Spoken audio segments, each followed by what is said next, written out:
فالحمد إلى الله تعالى من جاد بخير يتوالى للحافظ يسرا ومنالا ودروسا في القلب ستبقى في القلب مشاعر أخفيها. الحمد لله رب العالمين حمدا كثيرا طيبا مباركا فيه وأشهد أن لا إله إلا الله وحده لا شريك له وأشهد أن محمدا عبده ورسوله আম্মা বাদ। সম্মানিত উপস্থিতি, কত সুন্দর মুমিনের জীবন রবের সঙ্গে, তার কি মধুর সম্পর্ক। জীবনের প্রতিটি মুহূর্তে মুমিন তার রবের সান্নিধ্য অনুভব করে। সে জানে রবের রাহমাত তাকে সারাক্ষণ ঘিরে রাখে। রব তাকে বাঁচিয়ে রেখেছেন এবং রিজিক দিচ্ছেন। সব ধরনের বালা মুসিবত থেকে তাকে হেফাজত করছেন। নিয়ামতের সাগরে তাকে ডুবিয়ে রেখেছেন। মুমিন যখন আল্লাহর নিয়ামত রাজির কথা স্মরণ করে তখন কৃতজ্ঞতায় তার হৃদয় ভরে যায়। জীবনের প্রতিটি ক্ষণে সে অনুভব করে আল্লাহ তাকে দেখছেন।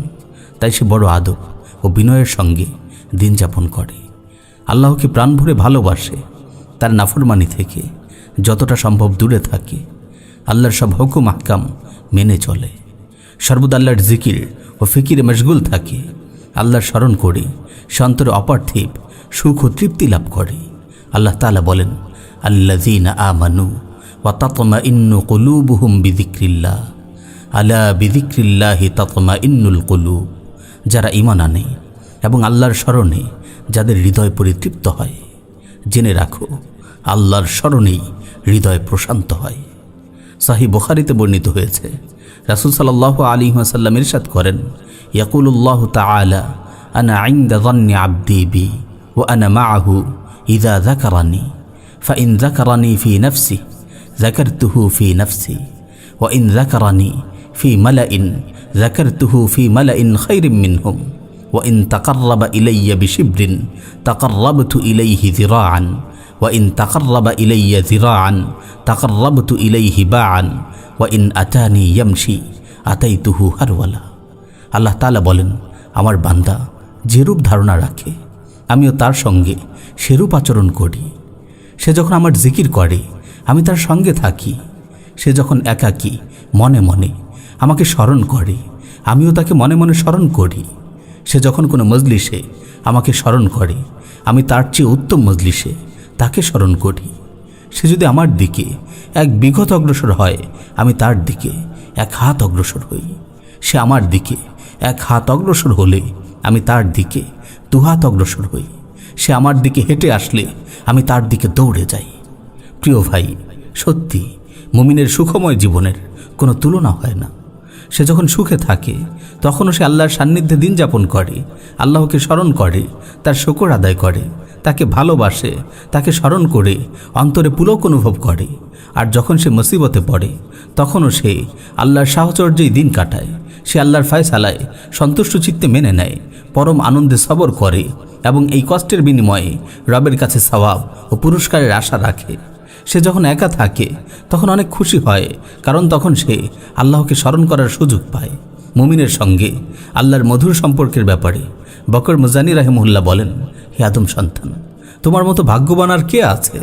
তোমার রব আর তোমার মাঝে কোনো দেয়াল নেই। যখন ইচ্ছা তুমি আল্লাহর দরবারে হাজির হতে পারো। তোমাদের মাঝে কোনো দোভাষীরও প্রয়োজন পড়ে না।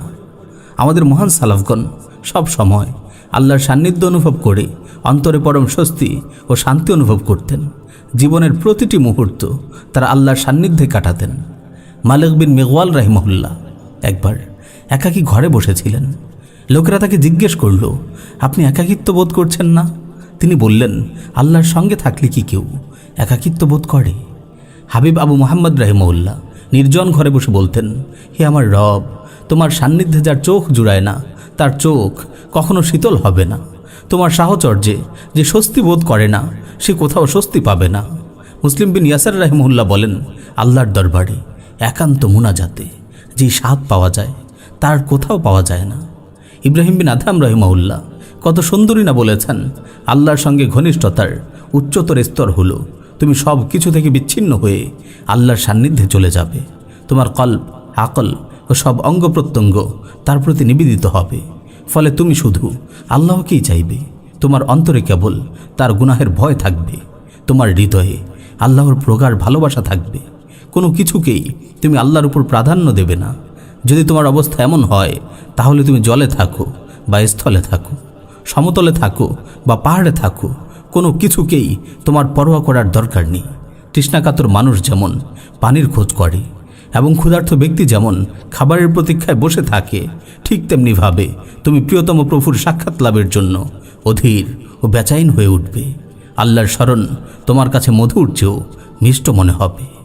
আল্লাহ রাব্বুল আলামিন আমাদের সবাইকে তার মধুর সান্নিধ্যে জীবন অতিবাহিত করার তৌফিক দান করুন। আমিন ইয়া রাব্বাল আলামিন।